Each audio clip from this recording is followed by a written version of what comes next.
ঘূর্ণিঝড় মোখায় টেকনাফ সেন্ট মার্টিনে ৬,০০০ ঘরবাড়ি ক্ষতিগ্রস্ত, উপড়ে গেছে গাছপালা, বিদ্যুতের খুঁটি।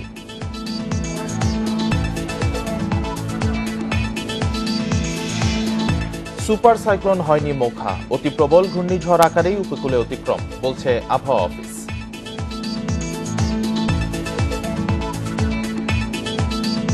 অতি প্রবল ঘূর্ণিঝড় আকারেই উপকূলে অতিক্রম, বলছে আবহাওয়া অফিস।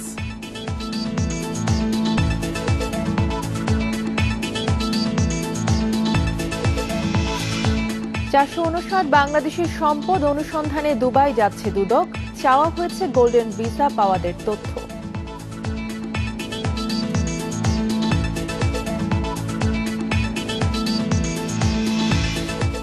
দায়িত্ব নেয়ার পর আজ প্রথমবার পাবনা যাচ্ছেন রাষ্ট্রপতি, নাগরিক সংবর্ধনা সহ যোগ দেবেন বিভিন্ন কর্মসূচিতে।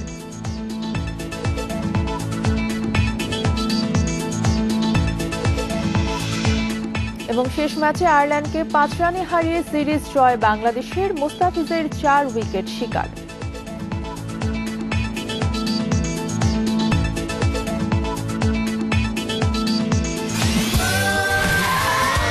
Saudi Extreme. Enjoy smooth speed. স্বাগত ইন্ডিপেন্ডেন্ট সংবাদে, সঙ্গে আছে তাসনিমে জান্নাত অর্থী এবং আমি রাকিব আহমেদ। আর এবারের পুরো খবরে যাব।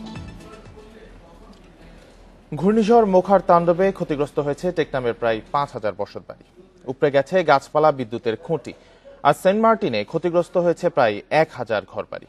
ক্ষতিগ্রস্তদের প্রাথমিক তালিকা করছে প্রশাসন। স্থানীয়রা বলছেন ৪ ঘন্টা ধরে তাণ্ডব চালায় মোখা। ১৯৯১ সালের পর এমন ঘূর্ণিঝড় আর দেখেননি তারা।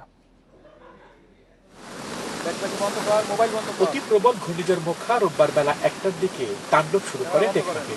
এ সময় বাতাসের গতিবেগ ছিল ঘন্টায় ১০০ থেকে ১৫০ কিলোমিটার। এতে লন্ডভন্ড হয়ে গেছে সেন্ট মার্টিন ও টেকনাফ উপকূলীয় কয়েকটি এলাকা।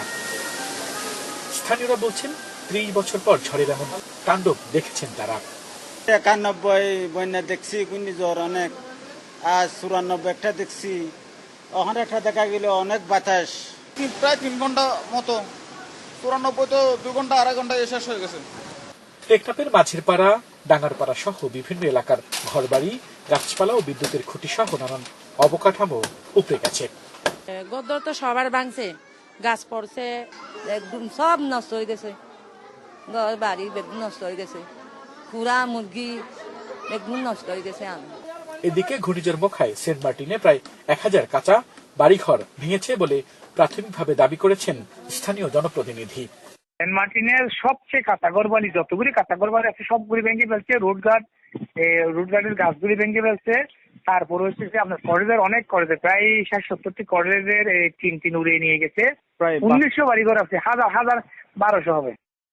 উপজেলা প্রশাসন বলছে মোখার তাণ্ডবে টেকনাফে ক্ষতিগ্রস্ত হয়েছে প্রায় ৫,০০০ ঘরবাড়ি। ক্ষতিগ্রস্তদের প্রাথমিক তালিকা করা হচ্ছে, তবে মোবাইল নেটওয়ার্কের কারণে সাময়িক অসুবিধা হচ্ছে তাদের। আমাদের টিম কাজ করছে প্রতিটি ইউনিয়নে, স্পেশালি তারা রিপোর্ট সংগ্রহ করছে। তো আমার মনে হচ্ছে যে একটা মোটামুটি বেশ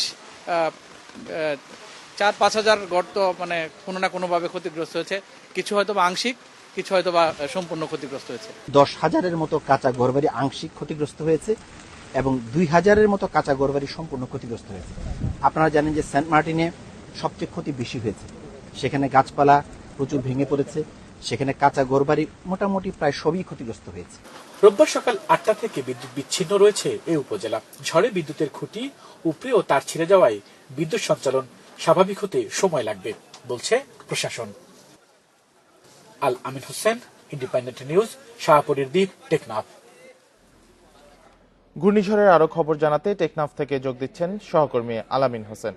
আলামিন, টেকনাফে মোখা প্রবল আকারে আঘাত করেছে, সেখানের কাঁচা ঘরবাড়ি সহ বিদ্যুতের খুঁটি উপড়ে গেছে, অনেক অবকাঠামো ক্ষতিগ্রস্ত হয়েছে।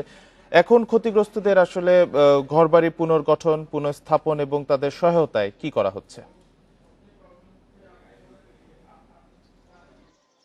গতকালকে সকাল 8টা থেকে আজকে পর্যন্ত 8টা প্রায় 24 ঘন্টার মতো এখনো বিদ্যুৎ সঞ্চালন যে ব্যবস্থা সেটি আসলে ঠিক করতে পারেনি স্থানীয় প্রশাসন বা বিদ্যুৎ সাথে সংশ্লিষ্ট যারা তারা। এর বাইরে আমরা শুধুমাত্র কাঁচা ঘর বাড়ির মূল প্রতিবেদনে যেমনটা হিসেব দিয়েছিলাম, এর বাইরে কৃষি পণ্য রয়েছে। আপনি জানেন যে সাবরাঙ্গি ইউনিয়নে সেখানে লবণ চাষ করে, সেই লবণ ভেসে গেছে, তবে তার প্রাথমিক তথ্য উপজেলা প্রশাসন বা চাষি যারা রয়েছেন তারা আসলে জানাতে পারেনি। টেকনাফ সদরের কথা যদি বলি, সেখানে পানের বরজ থেকে শুরু করে অন্যান্য যে কৃষি পণ্য রয়েছে সেই কৃষিপণ্য আসলে পানের বরজ সেগুলো আসলে ক্ষতিগ্রস্ত হয়েছে। আমরা আসলে এমন একটি জায়গাতে এই মুহূর্তে অবস্থান করছি যার কারণে ক্ষয়ক্ষতির যে চিত্র আমরা টেকনাফ সদর রয়েছে সেই চিত্র দেখাতে পারছি না, তবে গ্রামগুলোতে বিশেষ করে মাঝের পাড়া, ডাঙ্গার পাড়া বা উপকূলীয় যে গ্রামগুলো রয়েছে, একদম সমুদ্র ঘেঁষা বা সমুদ্র নিকটবর্তী যে গ্রামগুলো রয়েছে সেই গ্রামগুলোতে ক্ষয়ক্ষতির চিত্র আরো বেশি। গতকালকে আমরা টেকনাফ শাহপরীর দ্বীপে ছিলাম এবং সেখান থেকে আসতে আসতে বেশ কিছু জায়গায় সড়কে বড় বড় গাছ পড়ে গিয়েছে। মূল প্রতিবেদনে যেমনটা ছিল যে বিদ্যুতের খুঁটি পড়ে গিয়েছে। তো এর বাইরে আসলে এইগুলো স্বাভাবিক হতে, ক্ষয়ক্ষতির পরিমাণ কি হয়েছে সেইটা স্বাভাবিক হতে সেই নিরূপণ করতে বেশ কিছু সময় লাগবে। এর বাইরে সেন্ট মার্টিনের কথা যেমনটা বলেছিলেন স্থানীয় চেয়ারম্যান মুজিবুর রহমান, আমরা তার সঙ্গে রাতেও কয়েক দফা কথা বলার চেষ্টা করেছি। তিনি যেটি বলেছেন যে তার ওখানে আসলে 1900 কাঁচা ঘর বাড়ি রয়েছে এবং তার মধ্যে প্রায় 1200 একদমই লন্ডভন্ড হয়ে গেছে। পাশাপাশি আপনি জানেন যে এর আগে চিত্রাঙ্গে সেন্ট মার্টিনের দক্ষিণ পাড়ার কিছু অংশ ভেঙে গিয়েছিল, সমুদ্রে বিলীন হয়ে গিয়েছিল। এবার আমরা যেটা খবর পাচ্ছি যে উত্তর পাড়াতে আসলে বেশ কিছু কয়েক কিলোমিটারের মতো জায়গা, অর্থাৎ বেশ কতটা আসলে ভেঙেছে সেই দৈর্ঘ্য প্রস্থের দিকে এখন পর্যন্ত সেই সঠিক তথ্য আসলে আমাদের কাছে নেই। সেখানেও আমরা আসলে বেশ কিছু ভাঙনের খবর শুনেছি। জলোচ্ছ্বাসের কথা যেটি, সেটা আসলে পূব দিক থেকে, আমরা আমাদের হাতের যে পূব দিক রয়েছে পশ্চিমটা আসলে এই দিকটাতে, এবং সেই পূব দিক থেকে ঝড়টা আসার কারণে আমরা সাবেরাঙ্গি ইউনিয়নের কথা যেমনটা বললাম বা টেকনাফের শাহপুরের দিকের কথাটা বললাম, সেই দিকে সমুদ্রের যে পানি সেটি আসলে খুব একটা বেশি প্রবেশ করে, যেহেতু বাতাসটা উল্টো দিক থেকে আসছে। যদি আসতো তাহলে এখানে যে মেরিন ড্রাইভ রয়েছে, পাশাপাশি মেরিন ড্রাইভ কাম বেড়িবাঁধ যেটি রয়েছে সেই বেড়িবাঁধে উপচে আসলে পানি লোকালয়ে প্রবেশ করতে পারতো, এরকম একটা আশঙ্কা ছিল। তবে সেই জায়গাটা থেকে অনেকটাই এখন ভালো অবস্থানে রয়েছে বলা যেতে পারে। সকাল থেকে টেকনাফের আকাশে আমরা ঝকঝকে রোদ দেখেছি। গতকাল সন্ধ্যায় ভারী বৃষ্টি হয়েছে, তবে আজকের আকাশ একদমই ঝকঝকে। ক্ষতের চিহ্ন সময় যত যাচ্ছে তত আসলে স্পষ্ট হয়ে উঠছে। আমরাও বলতে পারি যে প্রায় 24 ঘন্টা পর এখানে আলোর মুখ, সূর্যের আলোর যে মুখ, সেই সূর্যের আলোর মুখ দেখছে। স্বাভাবিকের পরিস্থিতি, সমুদ্রের যেই পরিস্থিতি সেটি স্বাভাবিক সময় যেরকম অবস্থা থাকে সেই স্বাভাবিক সময়ের মতোই রয়েছে। অতটা বেশি উত্তাল কিংবা বিক্ষুব্ধ বা জলোচ্ছ্বাসের পানি যেটি এখন জোয়ার চলছে সেই ক্ষেত্রে কিছুটা পানি বেড়েছে, তবে উত্তাল বা বিক্ষুব্ধ অবস্থা একদম নেই বললেই চলে। আপনি জানেন যে সেন্ট মার্টিনের অন্তত 1200 থেকে 1500 অধিবাসী যারা, তারা আসলে এই টেকনাফ শহরের বিভিন্ন জায়গায় হোটেল, মোটেল, রিসোর্ট এবং ছিল, তারা আসলে আজকে নাগাদ হয়তো উপজেলা প্রশাসনের পক্ষ থেকে এখন পর্যন্ত অনুমতি মেলেনি সাগর পার হয়ে সেখানে তারা যাবেন কিনা। তবে আবহাওয়া অধিদপ্তরের পক্ষ থেকে 10 নম্বর যে সিগন্যালটি ছিল সেটি নামিয়ে 3 নম্বর করা হয়েছে। জি আলামিন, আপনি তথ্য সংগ্রহ করতে থাকুন। টেকনাফ থেকে মোখা পরবর্তী অবস্থা জানাচ্ছিলেন সহকর্মী আলামিন হাসান। দিন দিন ঝুঁকিপূর্ণ হয়ে উঠছে হাতিয়ার উপকূল। ঘূর্ণিঝড় জলোচ্ছ্বাসে ভাঙছে মেঘনার পাড়। দ্বীপ উপজেলার প্রায় 5 লাখ মানুষ নদী ভাঙনের শিকার, যাদের অনেকেই এখন বিভিন্ন জেলায় আশ্রয় নিয়েছেন।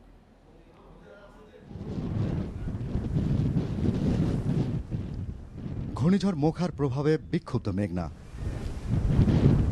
জোয়ারের সময় ঘূর্ণিঝড় উপকূল অতিক্রম করায় উত্তাল হয়ে ওঠে মেঘনা। হাতিয়ার চরেশ্বর ইউনিয়নে নদী পাড়ে চলে তাণ্ডব, এতে ভেঙে যায় পাড়। রোববার দুপুরে বাতাসের তোড় কিছুটা কমলে নদী পাড়ে আসেন হাতিয়া কলেজের শিক্ষক মোহাম্মদ ফখরুদ্দিন। জানান কয়েক দশকের অভিজ্ঞতার কথা। বেড়িবাঁধটা নদী থেকে একবার কাছে চলে আসছে, এই যদি বেড়িবাঁধটা ভাঙি যায় তাহলে এইখানে যদি বৃষ্টি প্লাবন মানে জলোচ্ছ্বাসে প্লাবিত হয়ে যায়, অনেক মানুষ, অনেক গরু মানুষ এবং পশু পাখি মারা যাবে।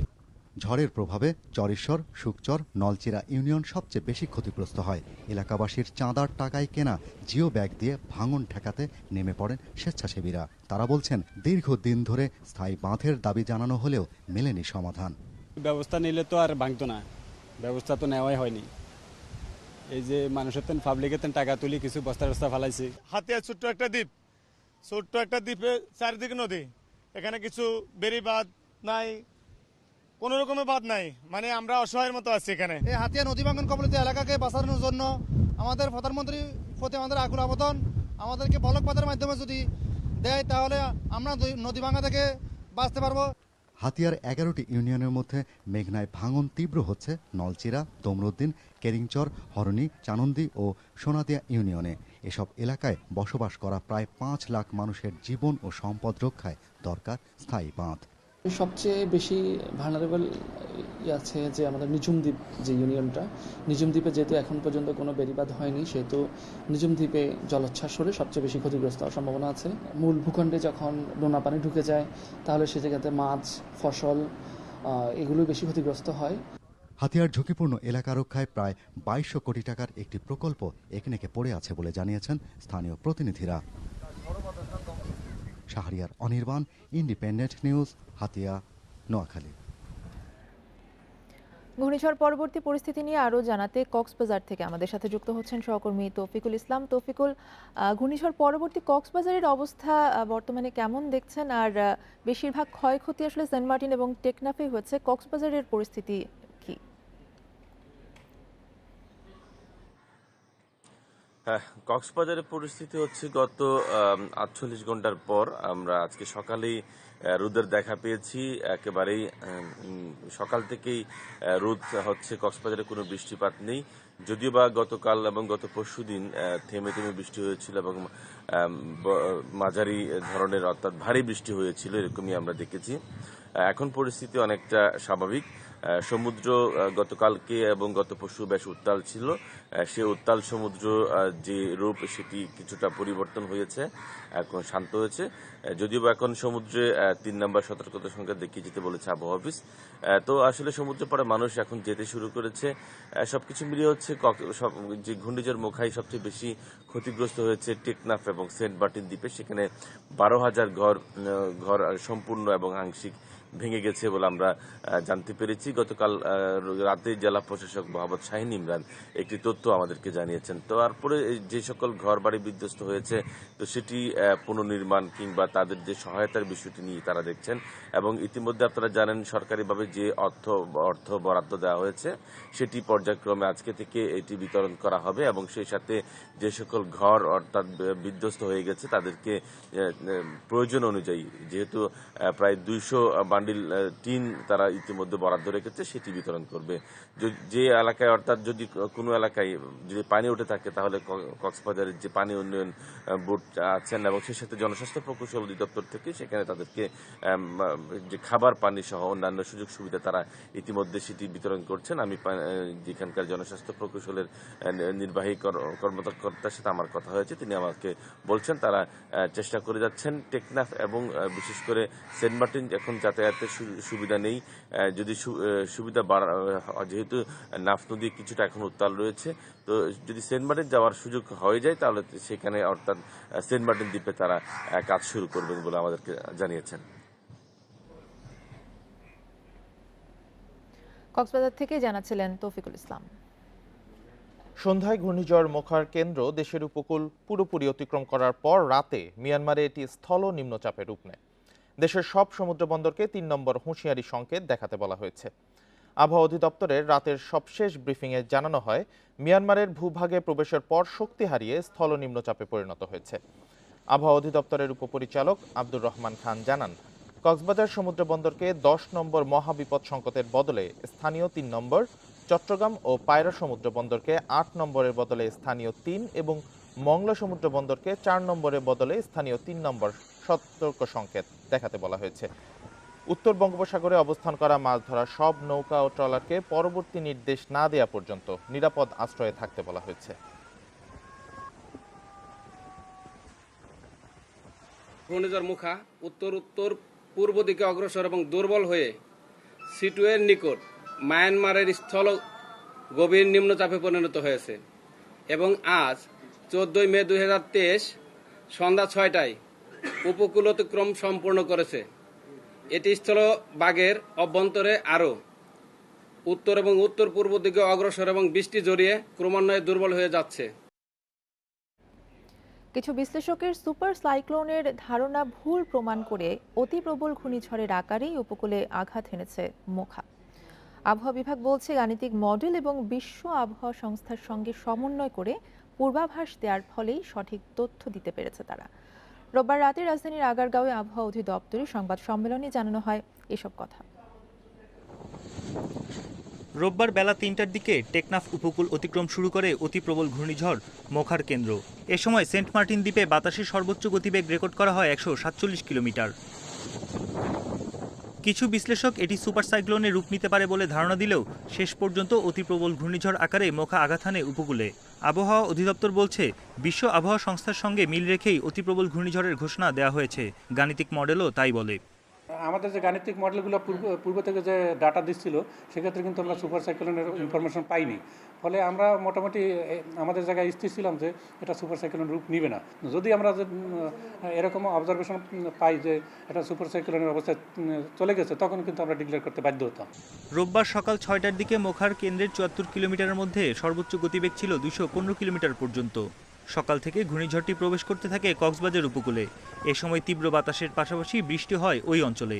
এরপর মিয়ানমারের উপকূলে আঘাত হেনে ধীরে ধীরে তা দুর্বল হয়ে পড়ে। যেহেতু ল্যান্ডে একটা বড় ধরনের সিস্টেম ল্যান্ডে উঠে গেলে সেটা বিক্ষিপ্ত হয়ে চারিদিকে ছড়িয়ে যায়, আর ওই রকম প্যাকড আকারে চোখ যেটা দেখছেন ওইভাবে কিন্তু ক্লাউড আর ধরে রাখতে পারে না। ঘূর্ণিঝড়ের প্রভাবে চট্টগ্রাম, ঢাকা, ময়মনসিংহ ও সিলেট বিভাগে সোমবার বৃষ্টি হবে বলেও জানিয়েছে আবহাওয়া অধিদপ্তর। বন ইবনে কামাল, ইন্ডিপেন্ডেন্ট নিউজ, ঢাকা। ঘূর্ণিঝড় মোখার প্রভাবে ৪৮ ঘন্টা বন্ধ থাকার পর চট্টগ্রাম বন্দরের স্বাভাবিক কার্যক্রম শুরু হয়েছে। আজ সকাল থেকে জেটিতে জাহাজ ভেড়া থেকে সব কার্যক্রম পুরো দমে শুরু হবে বলে জানিয়েছে বন্দর কর্তৃপক্ষ। এর আগে মোখার কারণে চট্টগ্রাম বন্দরের সব জাহাজকে গভীর সাগরে পাঠানো হয়। ক্ষয়ক্ষতি এড়াতে জেটিতে থাকা ৮০টি বড় জাহাজকে কুতুবদিয়ার কাছে গভীর সমুদ্রে নেওয়া হয়। এছাড়াও কর্ণফুলী নদীর নানা নিরাপদ জায়গায় রাখা হয়েছিল ছোট বড় ৪০০ জাহাজ। নিরাপদ দূরত্বে নেওয়া হয় কন্টেইনার হ্যান্ডলিংয়ে ব্যবহার করা gantry crane, container mover, fork lift সহ সব যন্ত্রপাতি। এদিকে চট্টগ্রাম শাহ আমানত আন্তর্জাতিক বিমানবন্দরেও সোমবার সকাল ৬টা থেকে এবং কক্সবাজার বিমানবন্দরে সকাল ১০টা থেকে কার্যক্রম শুরু করা যাবে বলে জানিয়েছে বিমানবন্দর কর্তৃপক্ষ।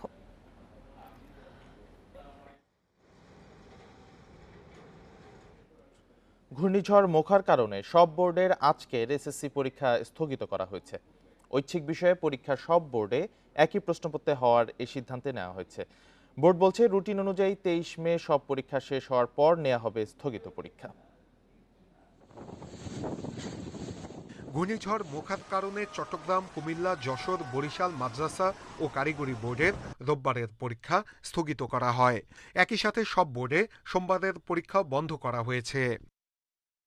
স্বাভাবিক রুটিন অনুযায়ী এসএসসির লিখিত পরীক্ষা শেষ হবে ২৩ মে। শিক্ষা বোর্ড বলছে ২৪ ও ২৫ মে স্থগিত পরীক্ষাগুলো নেয়ার পরিকল্পনা রয়েছে। দু একদিনের মধ্যেই চূড়ান্ত সিদ্ধান্ত নেওয়া হবে। যেহেতু আমাদের দুটো পরীক্ষা পিছিয়ে গেল, স্থগিত হয়ে গেল, সেই পরীক্ষার নতুন সময়সূচি আমরা খুব শীঘ্রই ঘোষণা করব, দু একদিনের মধ্যে ঘোষণা করব। বোর্ড বলছে, ঘূর্ণিঝড়ের কারণে উপকূলীয় অঞ্চলের কোনো কেন্দ্র ক্ষতিগ্রস্ত হয়েছে কিনা সেটা দেখা হচ্ছে। পরীক্ষার খাতা বা সরঞ্জামের ক্ষতি হলে দ্রুত ব্যবস্থা নেওয়া হবে। বিভিন্ন কেন্দ্র থেকে আমরা খোঁজ খবর নেব, যদি কোথাও এই ধরনের কোনো আমাদের প্রশ্নপত্র বা উত্তরপত্র বা গোপনীয় কাগজপত্র বিনষ্ট হয়েছে কিনা। যদি হয়ে থাকে তাহলে আমরা সেগুলোর আবার পুনরায় দেওয়ার ব্যবস্থা করব। পরীক্ষা শেষ হওয়ার ৬০ দিনের মধ্যে ফল প্রকাশ করা হবে বলে জানায় board. Nure Alam, independent news, Dhaka. Golden visa পাওয়া ৪৫৯ বাংলাদেশের অবৈধ সম্পদ অনুসন্ধানে দুবাই যাবে দুদকের টিম। এরই মধ্যে সেসব নাগরিকের তথ্য চাওয়া হয়েছে দুবাইয়ের কাছে। বিষয়টি নিয়ে দুবাইয়ে বসবাসরত অন্য বাংলাদেশির সাথেও কথা বলবে দুদক। গ্লোবাল ফিনান্সিয়াল ইন্টিগ্রিটির তথ্য অনুযায়ী বছরে ৬৪,০০০ কোটি টাকা পাচার হয় বিশ্বজুড়ে, যার বড় একটি অংশ যায় মধ্যপ্রাচ্যের বিভিন্ন দেশে। চলতি বছরের শুরুতে দুবাইয়ে ৪৫৯ বাংলাদেশির সম্পদের খবর আসে গণমাধ্যমে। এ নিয়ে একটি রিটের শুনানি করে দুদকসহ ৩ প্রতিষ্ঠানকে খতিয়ে দেখার নির্দেশ দেয় হাইকোর্ট। এরই মধ্যে ৩ সদস্যের একটি অনুসন্ধান দল গঠন করেছে দুদক। গোল্ডেন ভিসা পাওয়া ৪৫৯ বাংলাদেশি ও তাদের সম্পদের তথ্য চাওয়া হয়েছে দুবাইয়ের কাছে। সে তথ্য পাওয়া গেলে অর্থ পাচারের অভিযোগ খতিয়ে দেখা সহজ হবে বলে জানিয়েছে দুদক। সঠিক তালিকা পাওয়ার জন্য দুদক থেকে পররাষ্ট্র মন্ত্রণালয়ে একটি পত্রালাপ করা হয়েছে। পররাষ্ট্র মন্ত্রণালয় যথাযথ গুরুত্ব দিয়ে দূতাবাসের সহায়তায় যদি সেই তালিকাটি আমাদের কাছে সরবরাহ করে, সেই তালিকার ভিত্তিতে পরবর্তীকালে আমাদের অনুসন্ধানকারী টিম প্রয়োজনীয় ব্যবস্থা গ্রহণ করবে। দুদক মনে করে দুবাইয়ে বাংলাদেশি কমিউনিটির কাছেও এ সংক্রান্ত তথ্য থাকতে পারে। এই জন্য সরেজমিনে খতিয়ে দেখতে মধ্যপ্রাচ্যের দেশটিতে অনুসন্ধান দল পাঠানো হবে। তথ্যের ভিত্তিতে যদি দুবাই ভিজিট করারও প্রয়োজন হয় সেটাও কোনো সময় হতে পারে, কিন্তু এটা নির্ভর করবে অনুসন্ধানকারী কর্মকর্তার অনুসন্ধান কার্যের ব্যাপ্তি এবং প্রয়োজনীয়তার উপরে। দুর্নীতি দমন কমিশন জানিয়েছে 459 জন বাংলাদেশির সম্পদের খোঁজ চালাচ্ছে গোয়েন্দারাও। রিশাদ হুদা, ইন্ডিপেন্ডেন্ট নিউজ, ঢাকা। দায়িত্ব গ্রহণের পর আজ প্রথমবার নিজ জেলা পাবনা সফরে যাচ্ছেন রাষ্ট্রপতি মোহাম্মদ শাহাবুদ্দিন। 4 দিনের সফরে নাগরিক সংবর্ধনা সভা সহ বিভিন্ন কর্মসূচিতে যোগ দেবেন তিনি। রাষ্ট্রপতিকে বরণ করতে অধীর আগ্রহে অপেক্ষা করছে পাবনাবাসী। রাষ্ট্রপতির সফর ঘিরে জেলায় কড়া নিরাপত্তার কথা জানিয়েছে আইনশৃঙ্খলা বাহিনী। দেশের 22তম রাষ্ট্রপতি হিসেবে 24 এপ্রিল দায়িত্ব নেন মোহাম্মদ শাহাবুদ্দিন। 15 মে প্রথমবার নিজ জেলা পাবনা সফরে যাচ্ছেন তিনি। 4 দিনের সফরে বাবা মায়ের কবর জিয়ারত, নাগরিক সংবর্ধনা সহ বিভিন্ন কর্মসূচিতে যোগ দেবেন রাষ্ট্রপতি। রাষ্ট্রপতিকে অভ্যর্থনা জানাতে শহরের প্রধান সড়কে তোরণ নির্মাণ সহ চলছে সাজসজ্জার কাজ। সংস্কার হচ্ছে বিভিন্ন সড়কও। 15 থেকে 18 তারিখ পর্যন্ত থাকবেন উনি। এ ব্যাপারে পাবনার মানুষের আবেগকে আসলে তো এটাতে বলে বোঝানো যাবে না। আবার সবাই বুঝতেছেন পাবনা কি সাজ রব, সবাই দেখার জন্য, বরণ করার জন্য সবাই কিন্তু মুখিয়ে আছে। আমরা পৌরসভার পক্ষ থেকে সার্বিকভাবে চেষ্টা করতে সেই সব রাস্তাগুলো পরিষ্কার পরিচ্ছন্ন করা, আলোকসজ্জা করে এটি প্রাণ ঢালা অভিনন্দন পাবনাবাসী যাতে তাকে দিতে পারে। 16 মে সকালে পাবনার সরকারি এডওয়ার্ড কলেজ মাঠে রাষ্ট্রপতিকে নাগরিক সংবর্ধনা দেয়া হবে। একই দিন পাবনা প্রেস ক্লাবে সাংবাদিকদের সাথে মতবিনিময় করবেন মোহাম্মদ শাহাবুদ্দিন। তার যে সম্বর্ধনাটা এটা যেন বিফিটিং হয়, সুন্দর হয়, ব্যাপক আকারে হয়, যেন শুধু পাবনাবাসী না সারা বাংলাদেশ এবং তথা বিশ্ব যেন দেখে পাবনার সন্তানরা এত সুন্দর একটা আয়োজন করেছে। এটি হচ্ছে আমাদের মূল লক্ষ্য। রাষ্ট্রপতির সফর নির্বিঘ্ন করতে কয়েক স্তরের নিরাপত্তা ব্যবস্থা নিয়েছে আইনশৃঙ্খলা বাহিনী। সার্ভিলেন্স টিম সেটি রেখেছি, স্কেলিটন ডেপ্লয়মেন্ট আমাদের হয়ে গিয়েছে। আমরা সব জায়গায় চেকপোস্ট এবং ব্লকের তল্লাশি যেগুলো থাকে, মোবাইল পেট্রোলিং, এগুলো বৃদ্ধি করেছে। বাইরের যে পেট্রোলিং ব্যবস্থা এবং আপৎকালীন ফোর্স হিসেবে আমাদের রিজার্ভ যে ফোর্স, স্ট্রাইকিং ফোর্স, সব স্তরে কিন্তু আমাদের ফোর্স রয়েছে। 4 দিনের সফর শেষে 18 মে ঢাকায় ফিরবেন রাষ্ট্রপতি। Independent news. দেশে তাপমাত্রা বেড়ে যাওয়ায় ওষুধ সংরক্ষণ নিয়ে সংকট দেখা দিয়েছে। বেশ কিছুদিন ধরেই 28 থেকে 42 ডিগ্রি সেলসিয়াসে ওঠানামা করছে তাপমাত্রা, কিন্তু কোনো ওষুধই 30 ডিগ্রি সেলসিয়াসের ওপরে সংরক্ষণ করা উচিত নয়। এই অবস্থায় বেশি তাপমাত্রার কারণে অনেক ওষুধের কার্যকারিতা নষ্ট হতে পারে বলে সতর্ক করছেন বিশেষজ্ঞরা। তাই বিশেষ ব্যবস্থা নিতে ফার্মেসি মালিকদের চিঠি দিয়েছে ওষুধ প্রশাসন অধিদপ্তর। বৃহস্পতিবার মধ্য দুপুর রাজধানীর তেজগাঁওয়ের এই ফার্মেসিতে তাপমাত্রা 37 ডিগ্রি সেলসিয়াস, তবে অনুভূত হচ্ছে 43 ডিগ্রি। বিকেলে তা আরও বেড়ে যায়। দোকানে থাকা বেশিরভাগ ওষুধ সংরক্ষণের সহনশীল তাপমাত্রার সীমা 25 ডিগ্রি সেলসিয়াস। কিছু ওষুধের ক্ষেত্রে তা 30 ডিগ্রি। কিন্তু বর্তমানে আবহাওয়া পরিবর্তনের কারণে এর চেয়ে বেশি তাপমাত্রায় রাখতে হচ্ছে প্রায় সব ওষুধ। সারা দেশে 2,02,000 নিবন্ধিত ফার্মেসি থাকলেও শীতাতপ নিয়ন্ত্রিত ব্যবস্থা আছে মাত্র 400টিতে। এর বাইরে প্রায় সব ফার্মেসির ওষুধই আদর্শ তাপমাত্রায় সংরক্ষণ করা যাচ্ছে না। এতে ওষুধের গুণগত মান ও কার্যকারিতা কমে যাওয়ার ঝুঁকি তৈরি হচ্ছে। বিশেষ করে ইনসুলিন, অ্যান্টিবায়োটিক ও জীবন রক্ষাকারী ওষুধ সংরক্ষণে সতর্কতার পরামর্শ দিচ্ছেন বিশেষজ্ঞরা।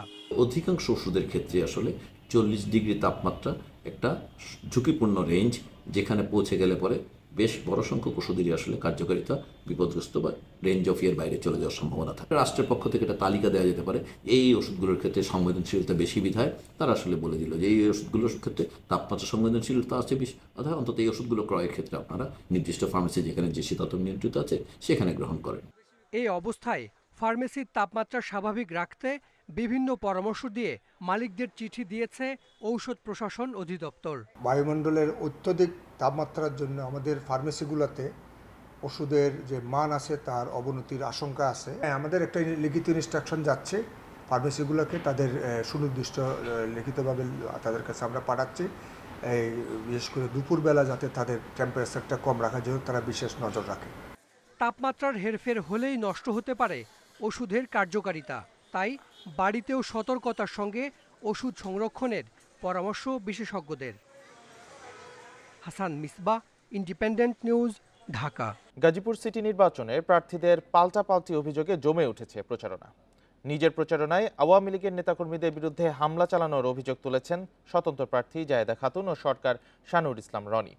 বিষয়টি অস্বীকার করে উল্টো তাদের বিরুদ্ধে আচরণবিধি লঙ্ঘনের অভিযোগ তুলেছেন আওয়ামী লীগ প্রার্থী আজমতুল্লাহ খান। কর্মী সমর্থকদের নিয়ে ভোট প্রার্থনায় ব্যস্ত মেয়র ও কাউন্সিলর প্রার্থীরা। উন্নয়নের নানা আশ্বাসে ভোটারদের কাছে টানার প্রতিশ্রুতি দিচ্ছেন তারা। আওয়ামী লীগ নেতাকর্মীদের বিরুদ্ধে প্রচারে বাধা দেয়া ও গাড়ি ভাঙচুরের অভিযোগ করেছেন স্বতন্ত্র প্রার্থী জায়েদা খাতুন। তার অভিযোগ, ভোট চাইতে গিয়ে বিড়ম্বনার শিকার হচ্ছেন তিনি। রাস্তায় বেরোলে একটার জায়গায় 5টা হুন্ডা একসাথে হয়ে যায়, যানজটের কারণে আরো বেশি হয়ে যায়। এগুলি লেফটের হাতে নেই, এগুলো কি সব আমাদের গাড়ি ছাপাদার লোকের কাছ থেকে মাইক নিচে গা, একটা গাড়ি ভেঙে গেছে গা। একই ধরনের অভিযোগ আরেক স্বতন্ত্র প্রার্থীর। নেতাকর্মীদের হয়রানি না করতে পুলিশ ও নির্বাচন কমিশনের প্রতি আহ্বান জানিয়েছেন সরকার শাহানুর ইসলাম রনি। লেভেল প্লেইং ফিল্ডটা তারা বজায় রাখবে এবং নির্বাচনের দিন পর্যন্ত আমরা তার উপর আস্থা রাখতে চাচ্ছি। নির্বাচন কমিশনের কাছে সরাসরি আমি দরখাস্ত করব 25 তারিখ পর্যন্ত যেন আমাদের মানুষগুলোকে একটু ছাড় দেওয়া হয়। তবে এসব অভিযোগকে ষড়যন্ত্র উল্লেখ করে উল্টো তাদের বিরুদ্ধেই আচরণবিধি লঙ্ঘনের অভিযোগ তুলেছেন আওয়ামী লীগ প্রার্থী আজমতুল্লাহ খান। অনেক বেশি মোটরসাইকেল নিয়ে, অনেক বেশি গাড়ি নিয়ে তারা নির্বাচনী প্রচারণা চালাচ্ছে। এটা আমি আশা করি যে এখানে নির্বাচন কমিশন আছেন, রিটার্নিং অফিসার সাহেবের কর্মকর্তা আছেন, নিশ্চয়ই তারা ব্যবস্থা গ্রহণ করবে। সব প্রার্থীকে আচরণবিধি মেনে চলার পাশাপাশি কোনো অভিযোগ থাকলে তা জানানোর আহ্বান জানিয়েছেন রিটার্নিং কর্মকর্তা। Independent news. দলীয় সিদ্ধান্ত অমান্য করে গাজীপুরে প্রার্থী হওয়ায় সাবেক মেয়র জাহাঙ্গীরকে দল থেকে চিরদিনের জন্য বহিষ্কারের সুপারিশ করেছে আওয়ামী লীগের সম্পাদক মণ্ডলী। এই সুপারিশ দলের সভাপতি শেখ হাসিনার কাছে পাঠানো হয়েছে।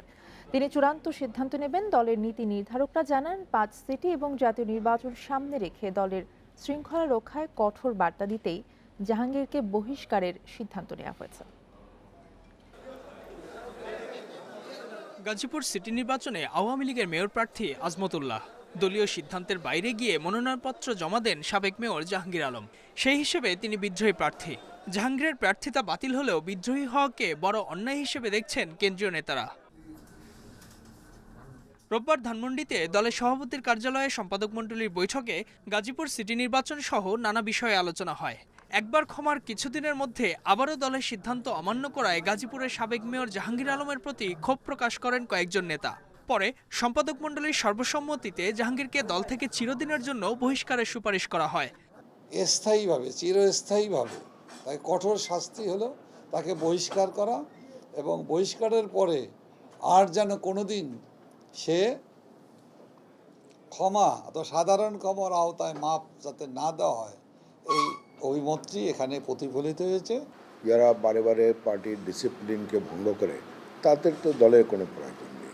তারা রাজনীতিটা করে শুধু নিজের জন্য। আঙ্গুর ফুলে কলা গাছ হয়, সেই কলা গাছ হওয়ার ফলে নিজেকে অনেক বড় মনে করে, তখন দলের সিদ্ধান্ত মানতে চায় না, মানে না। তো বারে তো একই কায়দায় মাপ পেয়ে যাবে এরকম তো কোনো বিষয় নেই। নেতারা জানান, আগামী জাতীয় নির্বাচন সামনে রেখে সিটি নির্বাচনে বিদ্রোহী থাকলে দলে বিরোধ আরও বাড়তে পারে। সেটি ঠেকাতে এই কঠোর বার্তা। যেই বাধা হয়ে দাঁড়াবে তাকেই দল থেকে বহিষ্কার করা, দল থেকে কার্যক্রম থেকে অব্যাহতি দেওয়া, প্রয়োজনে শোকজ করা, সব কিছুই করা হতে পারে। পার্টির সিদ্ধান্তকে যারা ভায়োলেট করবে তাদেরকে কঠিন শাস্তি পেতে হবে। তাদের বারে গুগু তুমি ধান খেয়ে যাও এটা হবে না। আওয়ামী লীগের গঠনতন্ত্র অনুযায়ী কাউকে দল থেকে বহিষ্কারের সিদ্ধান্ত নেওয়া হয় কার্যনির্বাহী কমিটি বৈঠকে, কিন্তু এ বৈঠক না হওয়ায় দলীয় সভাপতি শেখ হাসিনার কাছে পাঠানো হবে সুপারিশ। Ijazur Rahman, independent news, Dhaka. ঝিনাইদহে 262টি সরকারি প্রাথমিক বিদ্যালয়ে নেই প্রধান শিক্ষক। সহকারী শিক্ষকরা ভারপ্রাপ্ত হিসেবে দায়িত্ব পালন করলেও পাঠদান সহ তৈরি হচ্ছে প্রশাসনিক নানা জটিলতা। জেলা শিক্ষা কর্মকর্তা বলছেন, প্রধান শিক্ষকদের সংকটের বিষয়টি জানানো হয়েছে সংশ্লিষ্টদের। শিগগিরই সংকট কেটে যাওয়ার আশা করছেন তিনি। ঝিনাইদহের শৈলকুপা উপজেলার ঝাউদিয়া সরকারি প্রাথমিক বিদ্যালয়ে প্রধান শিক্ষক পদে 2017 সালের 1 নভেম্বর যোগ দেন আলমগীর হোসেন। তবে 2018 সালের 1 জানুয়ারি থেকে তিনি লাপাত্তা। একই অভিযোগ কাতলাগাড়ি স্কুলের প্রধান শিক্ষক সাইফুল ইসলামের বিরুদ্ধেও। খোঁজ নিয়ে জানা যায় তারা দুইজনেই চাকরি করছেন ঢাকাতে। পদত্যাগ না করায় তাদের দায়িত্ব সামলাতে হচ্ছে সহকারী শিক্ষকদের। 2014 সাল থেকে এই বিদ্যালয়ে প্রধান শিক্ষকের পদ শূন্য আছে। 5.5 বছর আগে প্রধান শিক্ষক তিনি আর বিদ্যালয়ে যোগদান করেননি। এছাড়া জেলার 960টি সরকারি বিদ্যালয়ের মধ্যে 262টিতেই শূন্য প্রধান শিক্ষকের পদ। সংকট নিরসনে দ্রুত সমাধান চান অভিভাবকরা। মাস্টারের খুব দরকার, হেডমাস্টার নেই, যে ভারপ্রাপ্ত আছে সে শুল্কুয়া গেলে ক্লাস নিতে পারে না আর কেউ। আমাদের বিদ্যালয়ে একজন ভারপ্রাপ্ত প্রধান শিক্ষক আছে, কিন্তু সে প্রয়োজনীয় কোনো কাজে গেলে আমাদের বিদ্যালয়ের অনেক ক্ষতি হয়। পদ ধরে রাখা শিক্ষকদের একাধিকবার চিঠি দেওয়া হলেও মেলেনি কোনো উত্তর। এমন অবস্থায় তাদের বিরুদ্ধে ব্যবস্থা নেওয়ার সুপারিশ করা হয়েছে। তাদেরকে চিঠিপত্র দেওয়া হয়, অনেক চিঠিপত্র দেওয়ার পরে তারা যোগদানও করে নাই, কোনো ব্যাখ্যা দেয় নেই, এবং তাদেরকে আমরা ঊর্ধ্বতন কর্তৃপক্ষের কাছে বিষয়টা জানিয়েছি। প্রধান শিক্ষক সংকটের বিষয়টি সংশ্লিষ্ট দপ্তরকে জানানো হয়েছে। নতুন নিয়োগ প্রক্রিয়া শেষ হলে সংকট দূর হবে বলছেন এই কর্মকর্তা। তাদের অনুপস্থিত কারণে আমরা তাদের চাকরি চুক্তির বিষয়ে প্রাথমিক শিক্ষা অধিদপ্তরে আমরা ইতিমধ্যেই পত্র প্রেরণ করেছি এবং তাদের চাকরি চুক্তির বিষয়টি প্রক্রিয়াধীন আছে। অতি সত্বর এই বিভাগীয় মামলা নিষ্পত্তি হবে বলে আমরা প্রত্যাশা করছি। কোমলমতি শিশুদের পাঠদান ও শিক্ষা কার্যক্রম গতিশীল করতে শূন্য পদে দ্রুত শিক্ষক নিয়োগের দাবি জানিয়েছেন অভিভাবকরা। Independent news. 15 বছর ধরে বন্ধ সৈয়দপুর থেকে চিলহাটির মধ্যে 5টি স্টেশন। অবকাঠামো সহ সকল সুবিধা থাকলেও স্টেশনগুলোতে থামে না কোনো আন্তনগর বা লোকাল ট্রেন। এতে এসব জায়গায় চলাচলে দুর্ভোগ সইতে হচ্ছে স্থানীয়দের। রেল কর্তৃপক্ষ জানিয়েছেন, নতুন লোকবল নিয়োগ হওয়ায় চালু করা যাবে 2-1টি স্টেশনগুলো। নীলফামারী ও সৈয়দপুরের মাঝামাঝি দারোয়ানি রেলওয়ে স্টেশন। এখানে যাত্রীদের বিশ্রামাগার, ticket booking office, station master room, double line সহ সব সুবিধা রয়েছে, তবুও থামে না কোনো ট্রেন। একই অবস্থা খয়রাতনগর, কলেজ স্টেশন, তরণীবাড়ি ও মির্জাগঞ্জ স্টেশনে। দীর্ঘদিন ধরে বন্ধ থাকায় নষ্ট হচ্ছে স্টেশনের অবকাঠামো। দারোয়ানি স্টেশনে আমাদের বিল্ডিং আছে, প্ল্যাটফর্ম আছে, আপনার 3টে লাইন করা আছে, আপনারাও দেখতে পাচ্ছেন। কিন্তু আমাদের এখানে 2008 সালে ট্রেন বন্ধ হয়ে যে যায়, আর তো চালু হয় না। খুব হয়রানি, নীলফামারী যাইতে হয় গাড়ি চড়তে, নাহলে সত্যপুর যাইতে হয়, নাহলে টেক্সটাইল যাইতে হয়। এখানে একটা ট্রেন মাত্র দাঁড়ায় সকাল 8টার দিকে, সেটা লোকাল। আবার যাবার সময় ট্রেন পাওয়া যায়, কিন্তু আসিবার সময় আর ট্রেন পাওয়া যায় না। সম্প্রতি লোকবল নিয়োগ হওয়ায় কয়েকটি স্টেশন চালু করা সম্ভব হবে বলে জানিয়েছেন রেল কর্তৃপক্ষ। আমরা কেবল স্টেশন মাস্টার পাইছি, আরো 4 মাস লাগবে ট্রেনিং হইতে। তারপর আমরা কিছু স্টেশন করবো, প্রথম পর্যায়ে 35টা ওপেন করবো। এই স্টেশন আছে কিনা আমি জানি না, তবে 2-1টা থাকবে আর কি। উত্তরা ইপিজেড থেকে মোংলা বন্দর ব্যবহারের জন্য খয়রাতনগর রেলওয়ে স্টেশনে কন্টেইনার ডিপো স্থাপনের কাজ চলমান। অন্যগুলোর বিষয়ে শিগগিরই সিদ্ধান্ত নেওয়ার কথা জানিয়েছেন জেলা প্রশাসক। এই 4টি স্টেশন দিয়ে মানুষ যাত্রীরা ওঠানামা করতে পারে, আমাদের কিছু মালামাল পরিবহনও হয়। আর 5টি স্টেশন বর্তমানে কার্যকর নেই, তবে এ বিষয়ে আমরা যোগাযোগ করেছি কর্তৃপক্ষের সঙ্গে। আমরা আশা করছি খুব শীঘ্রই এই বাকি যে 5টি স্টেশন সেটিও চালু হবে। চিলাহাটি থেকে সৈয়দপুর হয়ে ঢাকার উদ্দেশ্যে প্রতিদিন 6টি আন্তনগর ট্রেন চলাচল করে। দ্রুত স্টেশনগুলো চালু হলে ভোগান্তি কমার আশায় স্থানীয়দের। Mahmud Al Hasan, independent news, Nilphamari. বরেণ্য চলচ্চিত্রকার মৃণাল সেনের জন্মশতবার্ষিকী আজ। এ উপলক্ষে মৃণাল সেন রেট্রোস্পেকটিভ এবং সেমিনারের আয়োজন করে চলচ্চিত্র ফিল্ম সোসাইটি এবং বাংলাদেশ শিল্পকলা একাডেমি। রোববার সন্ধ্যায় শিল্পকলা একাডেমির জাতীয় চিত্রশালে অনুষ্ঠানটির উদ্বোধন করা হয়। অনুষ্ঠান চলবে 19 মে পর্যন্ত। এর মধ্যে 18 মে প্রতিদিন বিকেল 4টা এবং সন্ধ্যা 6টায় 2টি করে চলচ্চিত্র প্রদর্শিত হবে। আর 19 মে সকাল 11টা, বিকেল 3টা এবং সন্ধ্যা 6টায় 3টি সিনেমা দেখানো হবে। উদ্বোধনী অনুষ্ঠানে বক্তারা বলেন, মৃণাল সেন চলচ্চিত্রকে সমাজ পরিবর্তনের হাতিয়ার হিসেবে ব্যবহার করেছেন। উদ্বোধনী অনুষ্ঠান শেষে প্রদর্শিত হয় মৃণাল সেনের চলচ্চিত্র ভুবন সম। ফিল্ম ফর সোশ্যাল চেঞ্জ এই শব্দটি আমাদের এখানে এনজিওদের বদৌলতে এক ধরনের অচ্ছুত শব্দ এই চলচ্চিত্র নির্মাতা বা চলচ্চিত্র নিয়ে যারা ভাবেন তাদের কাছে মনে হয়, কিন্তু আমি মনে করি যে মৃণাল সেনের স্ট্রেংথের একটা বড় জায়গা হচ্ছে এটা। শক্তিশালী ঘূর্ণিঝড় মোখার আঘাতে লণ্ডভণ্ড মিয়ানমারের উত্তরাঞ্চলীয় রাজ্য রাখাইন। রোববার রাজ্যটিতে আঘাত হানে মোখা। ভারী বৃষ্টি এবং প্রবল বাতাসে সেখানে ক্ষতিগ্রস্ত হয়েছে যোগাযোগ ব্যবস্থা।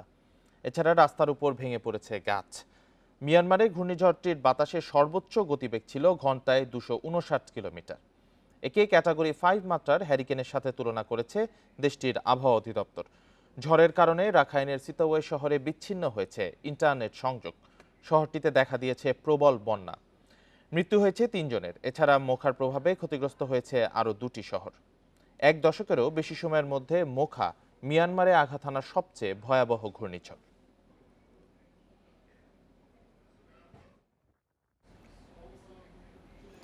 পাকিস্তানে দলীয় কর্মীদের অবিলম্বে মুক্তির আহ্বান জানিয়েছে পাকিস্তান তেহরিকে ইনসাফ পিটিআই। রোববার এক বিবৃতিতেই আবেদন জানায় ইমরানের দল।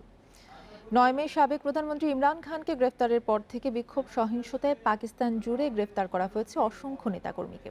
সবশেষ পিটিআই নেতা এবং সাবেক মন্ত্রী মিয়ান মেহমুদুর রশিদকে লাহোর থেকে গ্রেফতার করে পুলিশ।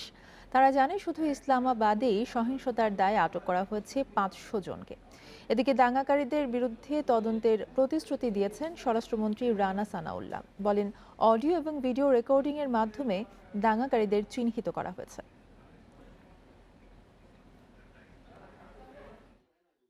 তুরস্কের প্রেসিডেন্ট নির্বাচনের প্রাথমিক ফলে এগিয়ে রয়েছেন রিসেপ তাইয়েপ এরদোয়ান।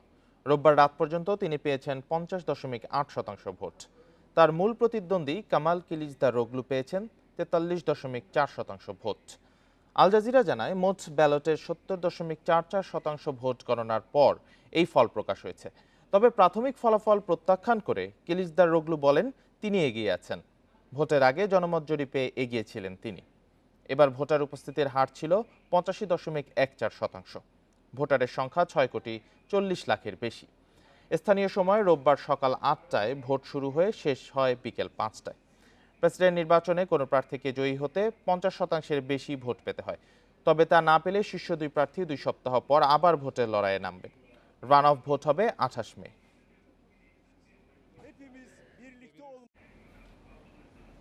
থাইল্যান্ডের সাধারণ নির্বাচনে 2/3 ভোট পেয়ে বড় জয়ের পথে 2 বিরোধী দল পিউ থাই এবং মুভ ফরওয়ার্ড পার্টি এমএফএইচ।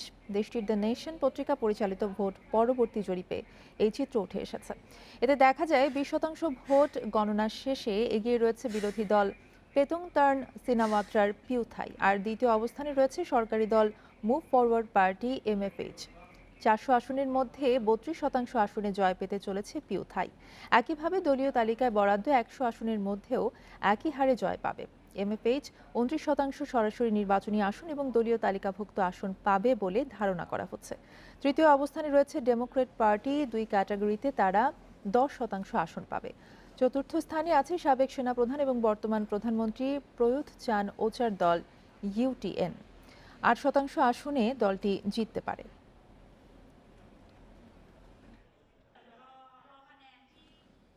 ইংল্যান্ডের চেমসফোর্ডে তৃতীয় ওডিআইতে শেষ ওভারের রোমাঞ্চে আয়ারল্যান্ডকে 5 রানে হারালো বাংলাদেশ। 2-0 ব্যবধানে সিরিজ জিতল টাইগাররা। 275 রানের টার্গেটে ব্যাট করতে নেমে 269 করে আয়ারল্যান্ড। ম্যাচের মোড় ঘুরিয়ে দেন মুস্তাফিজ আর শেষ ওভারের নায়ক হাসান মাহমুদ।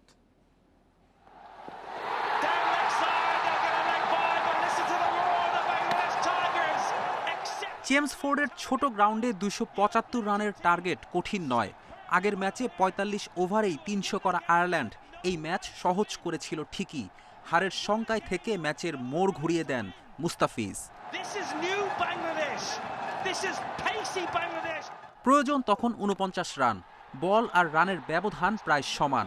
আইরিশদের হাতে তখনও ৬ উইকেট। সেখান থেকে ১৬ রানে ৩ উইকেট নিয়ে ম্যাচ বাংলাদেশের নিয়ন্ত্রণে এনে দেন ফিজ। টাকার ডকরেল ক্যাম্পার আইরিশদের স্বীকৃত শেষ ৩ ব্যাটারকেই ফেরান কাটার মাস্টার। একাদশে মুস্তাফিজের জায়গা যখন নড়বড়ে, সে অবস্থায় কি দুর্দান্ত কামব্যাক। আগের ম্যাচের সেঞ্চুরিয়ান হ্যারি টেক্টরকে ফিরিয়ে ক্যাপ্টেনের আস্থার প্রতিদান দিয়েছেন শান্ত। এর আগে আইরিশ টপ অর্ডার ছড়ি ঘুরিয়েছে। ওপেনার ডোহেনি মুস্তাফিজের বলে মাত্র ৪ রানে ফিরলেও বালবার্নি আর স্টার্লিং ম্যাচের নিয়ন্ত্রণ ধরে রাখেন। এই দুজনের 50-তে একসময় আয়ারল্যান্ডের জয় সহজ মনে হচ্ছিল। টাইগার বোলারদের নৈপুণ্যে হোম সিরিজও খোয়াতে হলো আইরিশদের। এর আগে টস হেরে ব্যাটিংয়ের শুরুটা ভালো হয়নি বাংলাদেশের। ওয়ানডে অভিষেক রাঙাতে পারেননি রনি তালুকদার। ১৪ বলে ৪ রান করে ফেরেন এই ওপেনার। আগের ম্যাচের সেঞ্চুরিয়ান নাজমুল শান্ত আউট হন ৩৫ রানে। একই অঙ্কে ফেরেন লিটন দাসও। ছন্দে থাকা তৌহিদ হৃদয়ের ব্যাটে আসে মাত্র ১৩ রান। তবে জশ লিটলের বলে জীবন পেয়ে 50 তুলে নেন তামিম ইকবাল। ৯ ম্যাচ পর 50 পাওয়া তামিম আউট হন ৬৯ করে। শেষ দিকে মুশফিক মিরাজের ৭৫ রানের জুটিতে লড়াকু সংগ্রহ করে বাংলাদেশ। মুশফিক ৪৫ আর মিরাজ করেন ৩৭ রান। টেলেনাররা ভালো করলে সংগ্রহ বড় হতে পারত। মাত্র ১৩ রানে শেষ ৫ উইকেট হারায় বাংলাদেশ। ফেরদৌস ইসলাম, ইন্ডিপেন্ডেন্ট নিউজ। ৩ বছর পর লা লিগা চ্যাম্পিয়ন হলো বার্সেলোনা। স্প্যানিয়লকে ৪-২ গোলে হারিয়ে ৪ ম্যাচ বাকি থাকতে শিরোপা জিতল জাভির দল। এটি বার্সার ২৭তম লা লিগা শিরোপা। উৎসবের রাতে জোড়া গোল দিয়েছেন লেভানডস্কি। সিক্ত চোখে বার্সেলোনা ছাড়েন, তখন কে ভেবেছিল তিনি আবার কোচ হয়ে ক্লাবটির ত্রাণকর্তা হবেন? কেউ না ভাবলেও জাভি হয়তো এমন স্বপ্ন পুষে রেখেছিলেন। বার্সেলোনার এটি দ্বিতীয় শিরোপা। গত জানুয়ারিতে রিয়াল মাদ্রিদকে ফাইনালে হারিয়ে স্প্যানিশ সুপার কাপ জিতে জাভির দল। ফেরদৌস ইসলাম, ইন্ডিপেন্ডেন্ট নিউজ। ইংলিশ প্রিমিয়ার লিগে এভারটনকে ৩-০ গোলে হারিয়ে শীর্ষস্থান পোক্ত করল ম্যানচেস্টার সিটি।